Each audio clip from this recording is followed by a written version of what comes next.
right, good morning, everybody. It is time for us to begin our class for today, and I certainly appreciate everybody being here. It's a beautiful day outside. It's going to be a little warm today, but still a nice day, and certainly appreciate the effort that everybody made to be here and to be here on time. Thank you so much for that. Just a minute, I'm going to ask Barry, if you would mind leading our prayer for us, okay? Is anybody we need to pray for?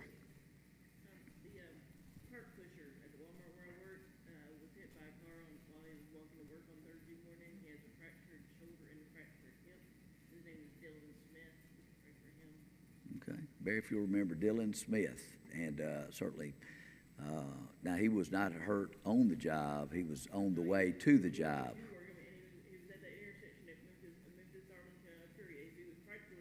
At the church, I mean at the building, yeah.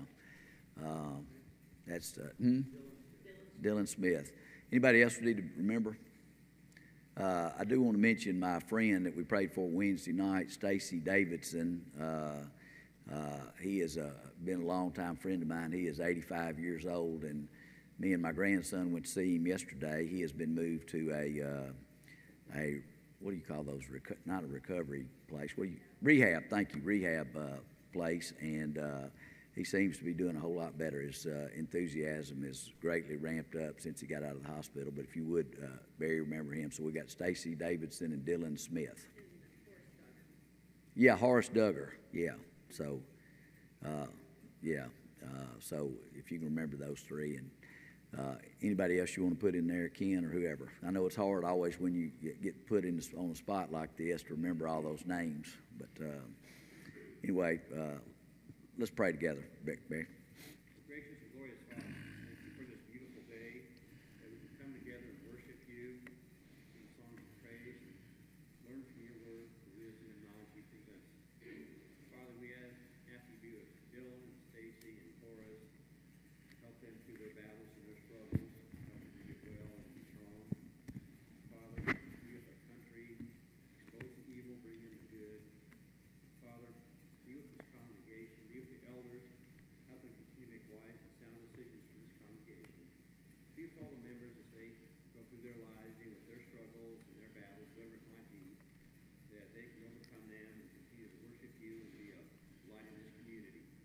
Help this congregation always be a light and be a shining light in this community, that we can bring others to Christ, glorify you in all that we say and do. Please watch over us this hour. We ask and pray in the Son's name, Jesus. Amen. I appreciate him especially mentioning our country, and Barry's one of the few veterans that we have left in the congregation here. And, I do want to remind everybody from time to time, please remember to pray for our country and pray for our military. They, are basically, kind of in a relaxed mode right now. There's not a whole lot going on. We do have some activity in the Middle East that is taking place, but most of the Americans are not even aware of all the stuff that goes on, behind the scenes. I remember when Wes went to Chile. I didn't even know where Chile was, except at home in a pod. That's all I knew, okay? And but please continue to pray for our military. Of course, my son is deployed. Carrie, is at Fort Hood right now. Will be there till January. This deployment kind of caught him off guard. I don't think the first one did, but this one certainly did. So he'll be there till January, and Jennifer flew there to be with him this weekend, and so we do have the grandkids today. So continue to pray for all of our military. Last week we looked at a verse that I really like and like to emphasize, is Hebrews 11:6. I didn't get to say as much about it because we were kind of at the end of the class, and I want to go back to Hebrews 11:6, and we're going to kind of do a biblical thread. We're going to take one verse that feeds into another, and we're going to take off and go as far as we can go. And but one particular study may last 2 weeks.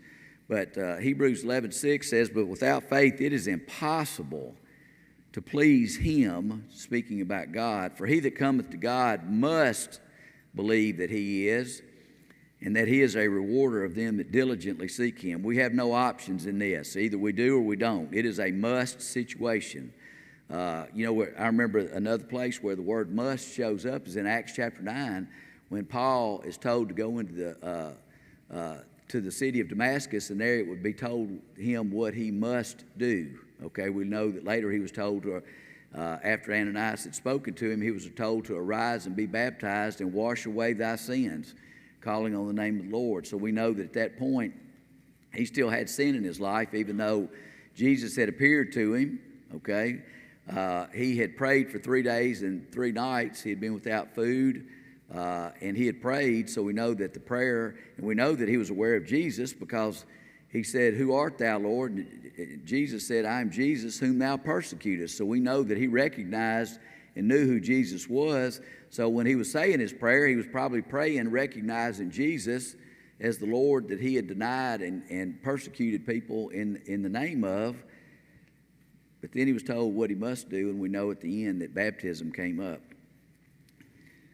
But as we get to the last part of this, God is also a rewarder of them that diligently seek him, okay? And we talked about this just a little bit last week, what the word diligent means, and are we, can we fit into that definition of diligence when we consider our own service to God? I mean, when we review the last week and the last month and the last 6 months of our life, do we consider that we have been diligent in our service to God? I mean, we're not going to really worry about what Mr. Webster's definition is, but we know what diligent kind of means. And we understand if we can probably all of us affirm or deny that we've been diligent in our efforts. This is something that we're going to be judged on in the end. It's either going to be done, we're either going to be told one or two things on the day of judgment: well done or depart. The well done are going to be those that were diligent in his service. Now, what I want to do is we're going to take this, and we're going to take this thread, and we're going to work our way along through some verses considering what diligent means. And I couldn't figure out a better place to start than Psalm 1, because to me, this is just a phenomenal reading. There's been many, many, many, many lessons preached. I think Bruce preached on this 3 different times while he was here. A couple of times he kind of changed the direction of it up a little bit, but the basic thrust of it was the same. And I'm going to read the first 4 verses of Psalm chapter 1. Blessed is the man that walketh not in the counsel of the ungodly, nor standeth in the way of sinners, nor sitteth in the seat of the scornful. But his delight, his enthusiasm, his happiness, his excitement, his delight is in the law of the Lord.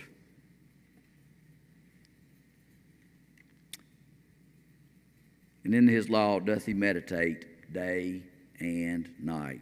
He shall be like a tree planted by the rivers of water, that bringeth forth his fruit in his season. His leaf also shall not wither, and whatsoever he doeth shall prosper. The ungodly are not so, but are like the chaff which the wind driveth away.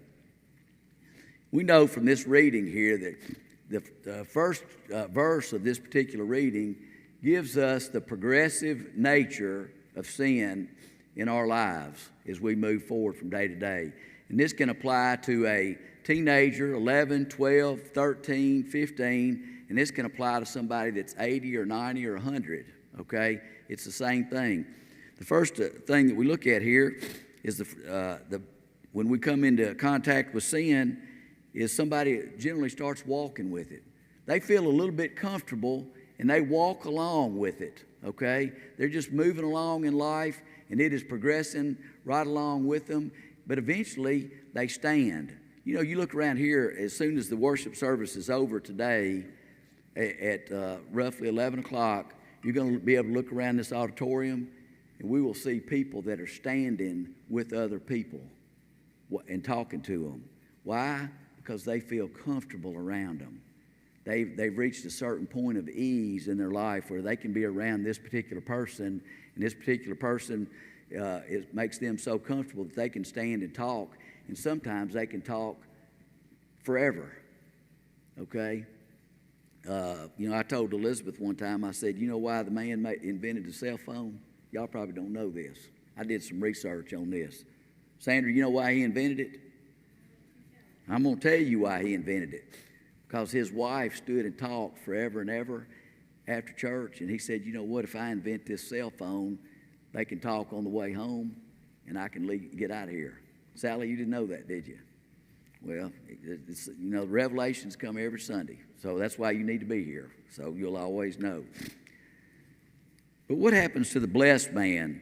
He does not walk with it. He does not stand with it. But the sinner, what does he do? He eventually feels so comfortable that he sits down with it. He finds his seat next to that particular sin in his life. He sits down, and he is very comfortable with it at that point. But the psalmist said, the blessed man does not do these things. But what does he do? His delight is in the law of the Lord. And in his law doth he meditate day and night.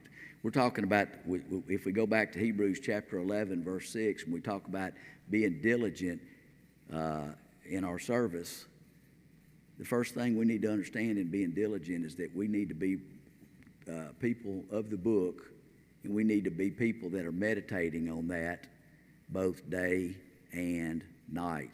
Do you think about, it's hard to meditate on something you don't even know. You know what? Phil Carver never meditates on the inner workings of the combustion engine. You know why? I don't care about it, and I don't know one thing about it.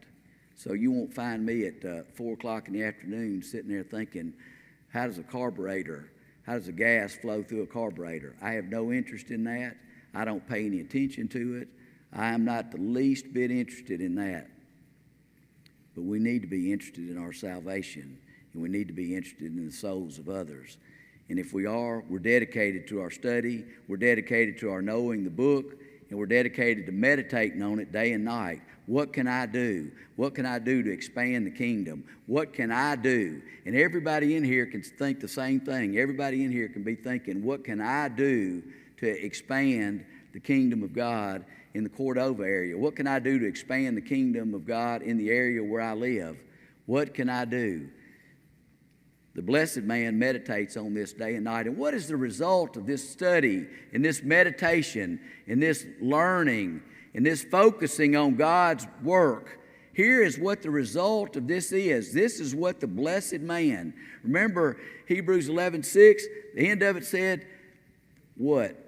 He is a rewarder of them that diligently seek him. We're going to find out how we can evaluate our diligence, because here's the answer right here, okay? In verse 3 of Psalm 1, we find out how we can grade ourselves. We've got teachers in here, okay? Molly's a teacher. Amy's a teacher, okay? We've got people that are teachers that have been here in the past, okay, that have taught, that don't teach now. Every so often, we have to evaluate how we're doing. How is our progression? They used to call it a report card. I don't know if they necessarily evaluate all the grades now by report cards. I think now they pretty much just give them pluses or checks or whatever. Life would have been so much easier for my mama if the system would have been in place back then that's in place now, okay? Because I had to constantly convince her that F was really, not as bad as it seemed, okay? Yes, there you go. Fine, okay? Yes, so I had to convince her that, better days are ahead. And she'd say, you're in the 12th grade. When are they coming?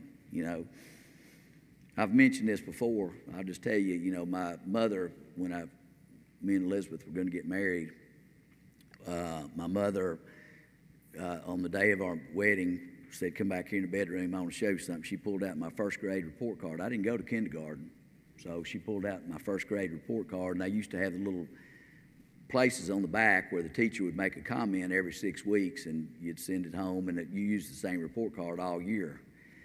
And she said, I want to show you what your first grade teacher wrote the first 6 weeks, and it said, comes to school like he's coming to a party and leaves like he's just been to one. And my mother had to deal with that for 22 years. Tell us, Psalm writer, I think it's David in chapter 1 of Psalms. Verse 3, let's see if we can evaluate ourselves. The blessed man, he shall be like a tree planted by the rivers of water that bringeth forth his fruit in his season. His leaf also shall not wither, and whatsoever he doeth shall prosper. Here's a question for us, brethren. You know, Marshall Keeble used to have an expression that he used when he was speaking to the membership, and he would say, "We are fruit inspectors. We are fruit inspectors." How does your tree look? What have you produced in the last month, 6 months, a year? In a broader sense, we have to look at the congregation here at Cordova. What fruit have we produced? How are we doing? You know, Jesus, and we're going to talk about this in just a second. I'll get to you just a second here, Barry. Jesus addressed this when he addressed the 7 churches of Asia, when he wrote John wrote in the book of Revelation. He addressed this very thing. He was inspecting the fruit of the congregations that he was addressing. What would the letter say if it was written to the church at Cordova? What would it say? You know, one phrase stands out. We're going to read this, maybe not even get to it today, but I'll go ahead and give you a little heads up on this. One phrase stands up over and over in all 7 churches that he writes. I know thy what? Works. I know your works. What would it say about to the congregation at Cordova? If we were inspecting our fruit individually and collectively as a group, the psalm writer tells us, look, who is the blessed man? Here he is right here. He shall be like a tree planted by the rivers of water. We know what it's like to have water. We had a guy that lived around the road from us that I'd walk by all the time, and he had a leak in his front yard. You know, his pipe had broke between the house and the meter because he had a tree in the yard, and the roots had gone through the pipes, and he had a leak, and it was unbelievable. This guy didn't fix this leak for weeks and weeks and weeks, and the trail where this water was running, the grass was about 2 feet high.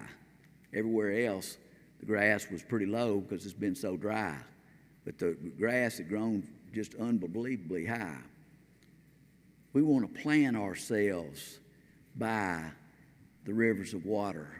Okay, we want to be close to the biblical teachings that are outlaid in the New Testament that we should follow. We want to be as close to them as we can so that our tree will produce fruit. Barry, I'm sorry, go ahead. Back in Hebrews chapter 10, verse 24 says, "And let us consider one another to provoke unto love and good works." That's how we have the interaction with each other. Absolutely. I mean, you can talk about all this other stuff, but if we're not encouraging one another, supporting one another, I mean, if somebody's sick or whatever out, hey, call me, hey, you're doing okay, what can I do for you? How often does that happen? There's, you know, I'd be guilty of this, you know. One day I'll know somebody, they haven't been here in weeks or months. It's like, you know, I failed to call and see what's going on, and I think that's a huge right there. And there's a lot of other one another scriptures that says, exhort one another daily, do this, do that. It's like we're supposed to be family. A lot of times, like hanging together, so busy, they're not involved with each other. So how do you know what's going on in the person's life? You might have saved that person from falling away or from temptation. If you give them a phone call, hey man, I'm praying for you, whatever. That's just my take on that. I think that's a good one. Barry brings up the point that in Hebrews chapter 10, verse 24, we're to provoke one another to good works. And it continues on in verse 25 of that, to not forsake the assembling of ourselves together, but exhorting one another, and so much more as you see the day approaching. Certainly our job is to encourage people. You know, I can't tell you the number of times that since I've been attending here over the years that months go by, and then all of a sudden I think about somebody long after they've, disappeared. Shame on me for being like that. We should have a system in place maybe where we got more awareness, okay, of those that are not here on a regular basis, okay, those that miss every Sunday. We should try to call people occasionally just to check and see if we know that they're sick or, having problems or whatever. It takes a minute or two to call to find out what's going on. But I think that that's certainly something that the congregation as a whole is responsible for, but also individually we're responsible for that as well. The ungodly are not like this, like the chaff which the wind driveth away. I've never worked on a wheat farm or whatever it is. I've never been involved in any production of wheat, but they always use the same example. Throw the wheat up, and the grains fall down, and the chaff, which is the worthless stuff, blows away. Okay? That's a rough description of what's going to happen to us, okay, on the day of judgment if we're not responsible. Remember, we're talking about the diligent man in Hebrews 11:6, and we're trying to figure out what we got to do to make sure, first off, how do we grade ourselves? What's going to be the result if we end up not being found faithful?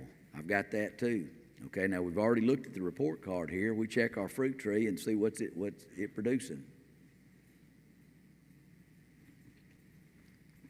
Turn to Matthew chapter 3 and verse 10.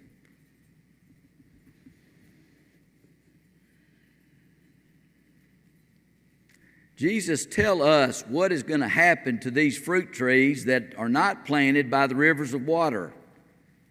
How much have you studied this week? I ask you this all the time. I'm compelled to continue to ask this on a weekly basis. How much have you studied this week? Are you getting closer to the rivers of water? Jesus, tell us what's going to happen to the trees that are not. What's going to happen to the people that are not paying attention, are not focused on their salvation and the salvation of others. Now also the axe is laid under the root of the trees. Therefore every tree which bringeth not forth good fruit is hewn down and cast into the fire. There's the end result. I told you this is basically a spiritual thread starting in Hebrews 11:6, going to Psalm 1, and then we jump over to Matthew chapter 3. We find out that we're supposed to be diligent. We find out what to do to make sure we are diligent, and then we find out what the result is if we're not. We read this and we think, that's Jesus was speaking to them. And, what if he was here speaking to us today? If he was speaking to us from that podium right up there by the baptistry and he was speaking to us. He's speaking to us, brethren. He is right here. His words are echoing all the way down to today. Every tree which bringeth not forth good fruit is hewn down and cast into the fire. Say it again. How's your tree? I can't remember the paraphrase of the verse, and I wish I'd looked it up because it just came to my mind. But anyway, the verse that says that we're to kind of check ourselves on a regular basis. I can't think of what it is, but maybe somebody can. But I think it's in Corinthians, but I may be wrong. But I'll think about it in just a second. Turn to Matthew chapter 7, verse 17, 18, 19, and 20.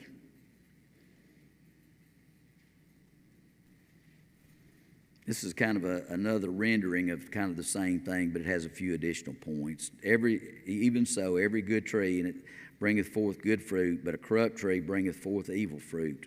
A good tree cannot bring forth evil fruit, neither can a corrupt tree bring forth good fruit. Every tree that bringeth not forth good fruit is hewn down, cast into the fire. Wherefore by their fruits ye shall know them. I mentioned that, when the lady that I had dealt with down here at Dexter Elementary a few years ago, I would talk to her and she'd say, the church at Cordova is well known within the school system here. It is well known. It is considered in great standing because you have helped our students. It means a lot to the school here. And when we get together in these meetings and stuff, we talk about the work, the different things that are going on at the school. And one of the things that comes up is this food drive and how we help the families. And she said, I just want you to know that the church is greatly considered. And then I mentioned again a couple of weeks ago how she had moved all the way across town and had a family that needed help. And she said, the first one I thought of was y'all, because I know that no matter where somebody would be in the city, y'all would try to help them if you could.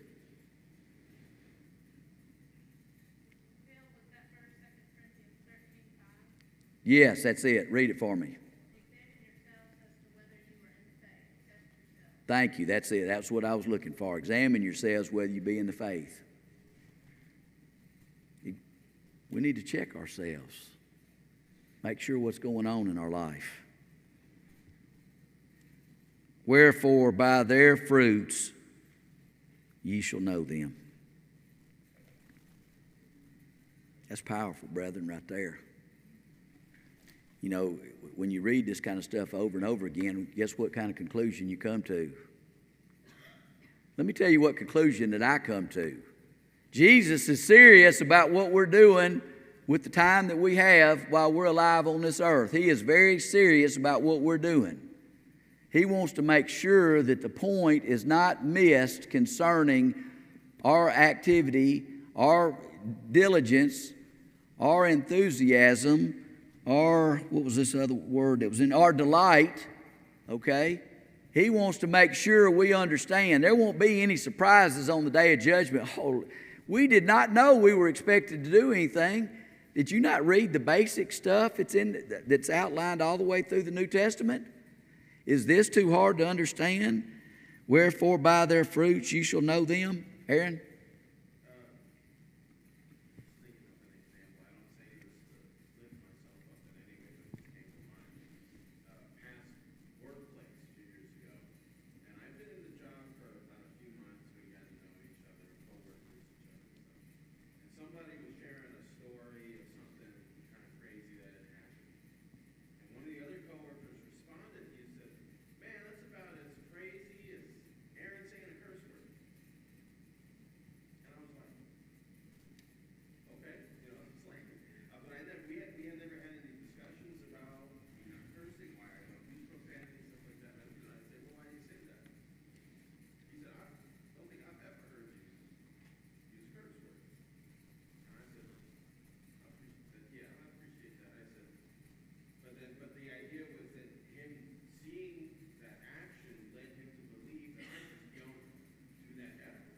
Mm-hmm.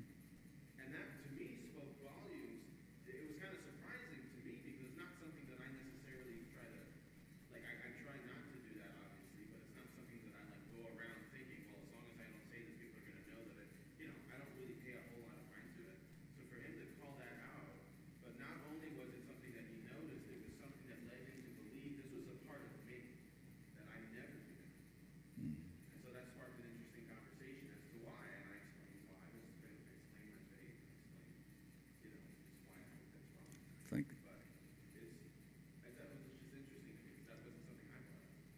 Aaron brings up the point that one of his co-workers had mentioned the fact that he did not typically use foul language. And because of that, he recognized him as being somebody unique in the workplace, somebody that did not use language that the others used, and they recognized that. And certainly that is also something that we should be aware of. Sandra?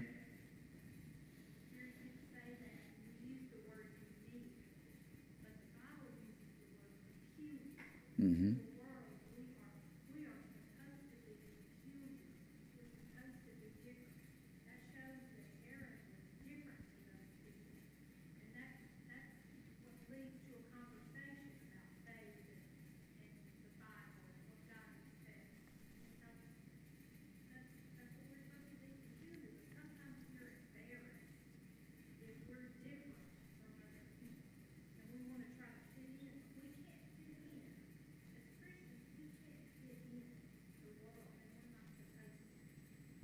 Sandra brings up the point that the Bible uses the word peculiar, and I do appreciate that because that is the word that is used. And certainly we should be peculiar people in the midst of those that we're around, that they recognize that there's something different about us, and certainly that's something we should strive for.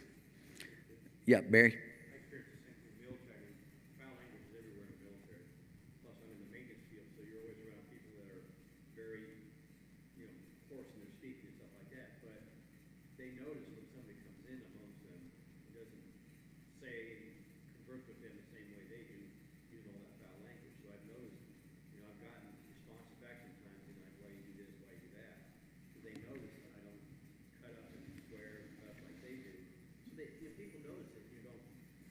peculiar person, you don't do the way they do, they're going to notice that. I think that's an example for Christ. That, you're living a life way different from them.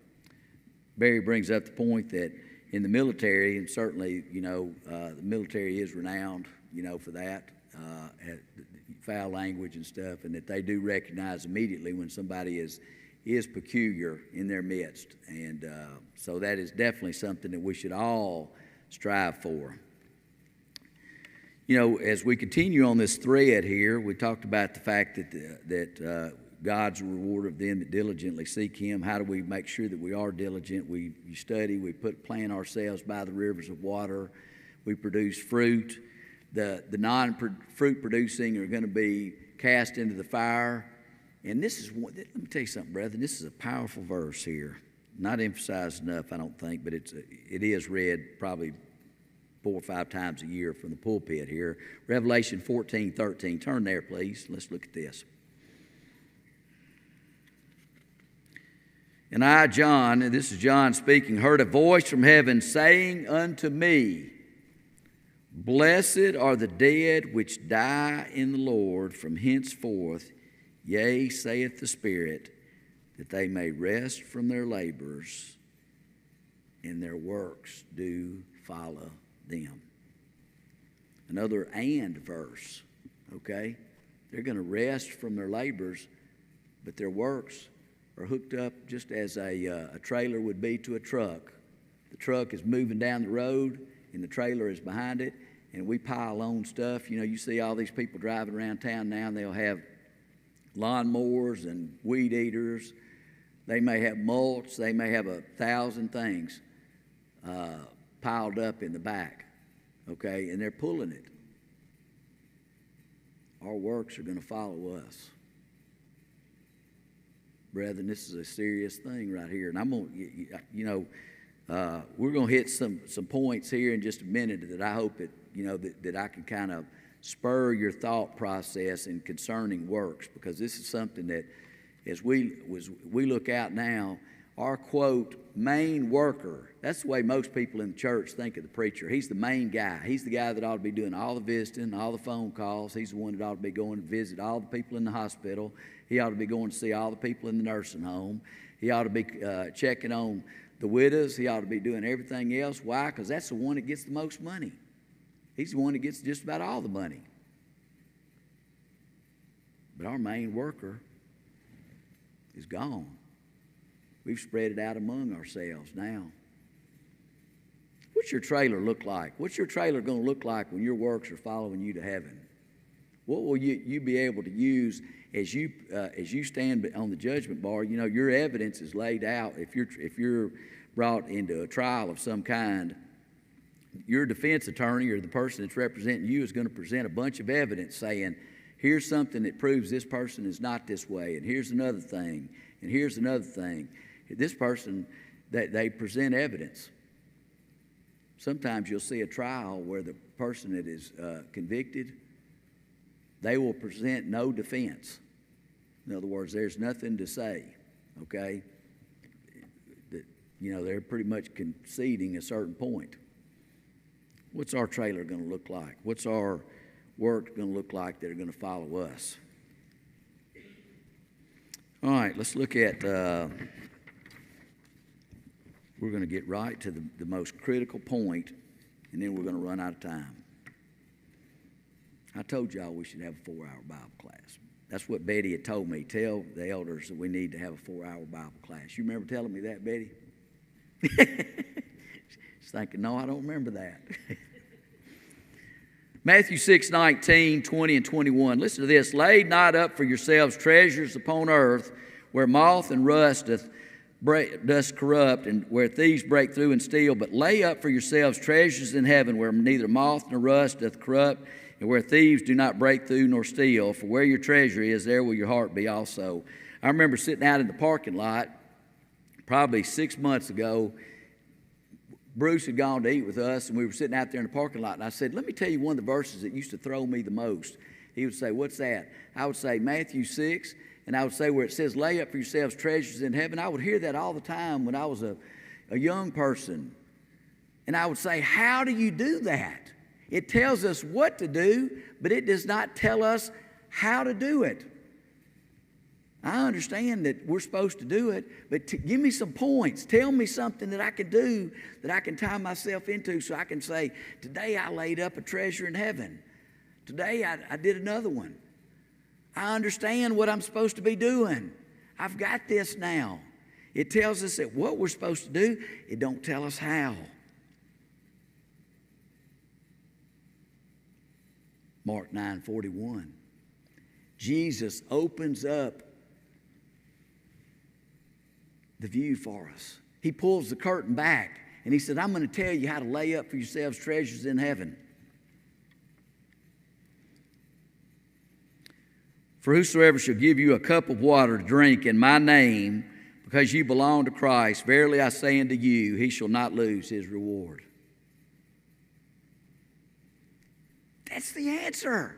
That's it. It's not that we've got to get up here and spend hours and hours and hours working at the building, and we're hanging up bulletin boards, and we're doing this and that, and we're doing this other thing, and it's the most simplest of things can be laying up treasures in heaven. I wonder how long it would take to take a cup of water and give to somebody. 20 seconds? Jesus is saying the most simple things, if it's done in my name for a good purpose, you're laying up your treasures in heaven. It doesn't have to be something really significant. You don't have to say, I don't have the great skill to do these things.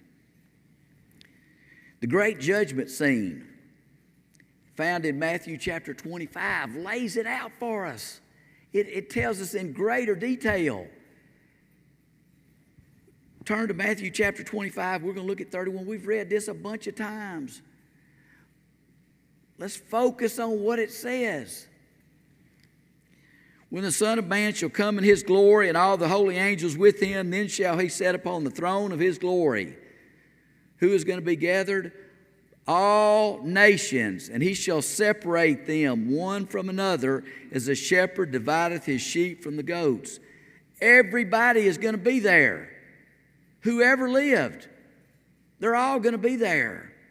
And he shall set the sheep on the right hand, the goats on the left. Then shall the king say unto them on his right hand, Come, ye blessed of my Father, inherit the kingdom prepared for you for the foundation of the world. For I was hungry, and you gave me meat. I was thirsty, you gave me drink. I was a stranger, you took me in. Naked, you clothed me. Sick, and you visited me. I was in prison, you came unto me.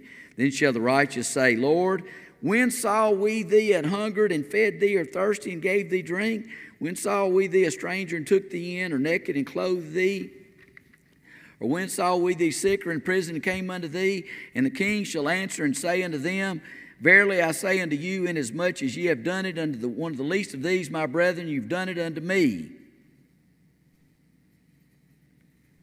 No mention of Bible teaching.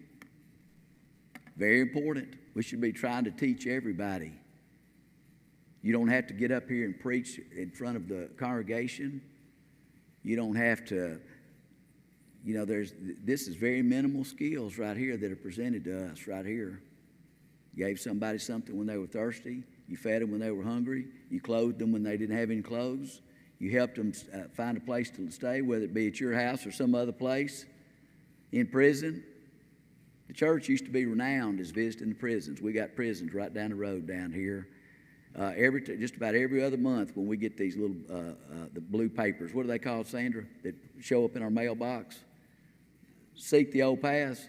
Yeah, Seek the Old Paths. If you ever read the letters on the back of them, you'll read about every other one. You'll read, I'm in prison, and I was unfaithful, and now I'm trying to be faithful, and I need all the material I can get, and I wish I could have contact with somebody that could encourage me and do this and that. Every other month, you'll see one of those on there. This does not take a lot of skill. Most of these things involve time and a little bit of effort. Sometimes we sit there and say, I don't have time to really to go and visit somebody or take somebody food or whatever because my week is full. I'm just trying to tell you, brethren, how you lay up treasures in heaven. The smallest things mean the most to Jesus. What about those that aren't going to make it? fruit trees are cut down because they're not producing any fruit. Left hand, depart from me, ye cursed, into everlasting fire, prepared for the devil and his angels. For I was hungry, you gave me no meat. I was thirsty, you gave me no drink. I was a stranger, you took me not in. Naked, you clothed me not. Sick and in prison, you visited me not. Then shall they also answer him, saying, Lord, when saw we thee a hungered, or thirst, or a stranger, or naked, or sick, or in prison, and did not minister unto thee? Then shall he answer them, saying, Verily I say unto you, inasmuch as ye did it not to one of the least of these, you did it not to me. These shall go away into everlasting punishment, but the righteous into life eternal. Their fruit trees were not planted by the rivers of water. Their fruit trees were not producing fruit. Jesus said those fruit trees are going to be cut down and thrown into the fire. And Jesus said, at the day of judgment, you're going to be told to depart from me. Your tree is being cut down because you didn't do the things that produced good fruit. You didn't do the things that laid up treasures in heaven. You got no trailer. You got a trailer coming behind you that is empty. It has nothing in it.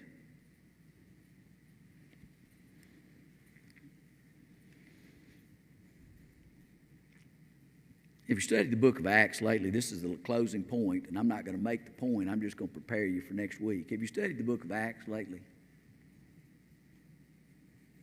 I'm going to tell you one of the most remarkable little sections of the book of Acts. I'm not going to tell you where it is till next week. You're going to have to study the whole book to find it.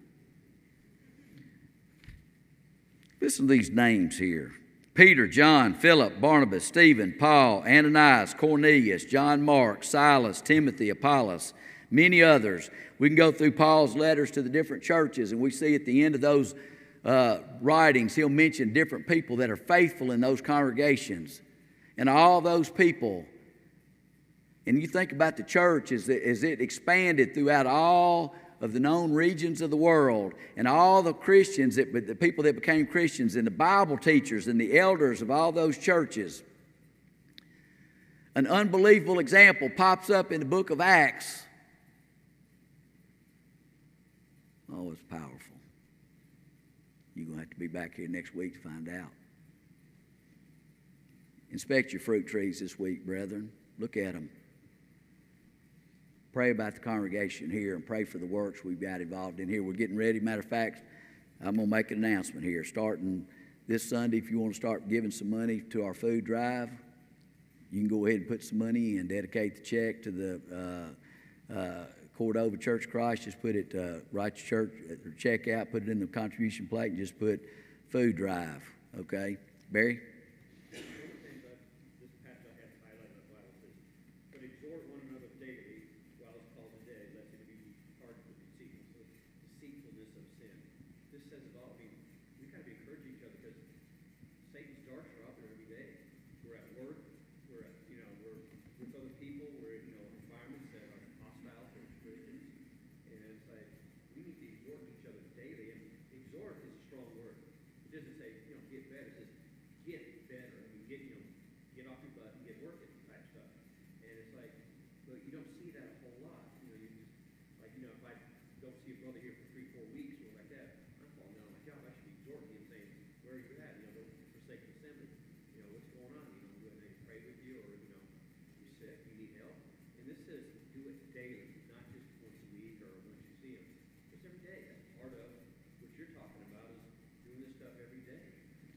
Barry brings up the point that we're to exhort again, and I appreciate that point. And brethren, I can't stress often enough how important it is, and I think I speak for the elders when I say this, that we want to encourage each other. We want to push each other and drive each other to do as much as we can for the community of Cordova, for the areas that we live in, for our families, for those fellow Christians, and just keep in mind that every one of us individually has our fruit tree that we need to, as Sally brought out in 2 Corinthians 13:5, that we need to examine ourselves, whether we be in the faith, okay? Make sure that our fruit tree is producing. And, I love you. I want y'all always to remember this. I've said this before. I love y'all, okay? I care. I know that Dewey and Greg would express this same sentiment, that they care for your souls. And let's work daily and diligently to do all we can for the kingdom. Thank y'all.